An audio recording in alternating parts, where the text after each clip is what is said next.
Aujourd'hui, je quitte mon copain alors que ça fait littéralement 4 mois qu'on fait tout ensemble. On partage les bons comme les mauvais moments et en plus de ça, on travaille ensemble. Donc comment vous dire que la séparation est plus que compliquée. Alors je sais qu'on n'est pas les seuls à être en relation à distance, ça concerne plus de couples que ce qu'on ne le pense, mais pour le coup, on a l'habitude d'être séparés. Mais s'il y a bien un truc qui change pas, c'est la souffrance à chaque séparation. Que ce soit pour lui comme pour moi. Enfin, ceux qui le vivent, je pense qu'on se comprend. Mais là, j'avoue que c'était encore plus dur. C'était différent parce que ça fait vraiment 4 mois qu'on est à l'autre bout du monde, sans repère, à plus de 12 000 km de nos habitudes et de nos familles. On était vraiment tous les deux comme une équipe à l'autre bout du monde. En gros, vous l'aurez compris, j'ai énormément peur. Et du coup, j'ai voulu tester le McDo, mais vous verrez que c'était pas une bonne idée. À ce qui paraît, aux Émirats, le McDo n'est pas très bon. S'il y a bien un truc qui m'avait manqué, par contre, c'est l'ice tea.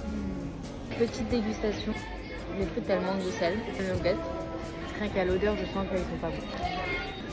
Je mets un 6 sur 10, mais c'est vraiment grâce au fusti qui remonte vraiment le score. Parce que sinon, c'est vraiment fun fact, ce McDo m'a rendu malade pendant 4 jours après. Il y a vraiment rien qui n'allait, mais je pense qu'il n'y a pas que le McDo qui m'a rendu malade. Je pense que j'étais tellement triste et chamboulé mes habitudes que je venais de créer que mon corps était hyper déstabilisé. Mais bon, derrière chaque malheur se trouve un peu de bonheur. J'ai quand même fait tout ce périple pour retrouver ma famille qui m'a énormément manqué. Alors maintenant, je vais profiter avant de pouvoir retrouver mon copain.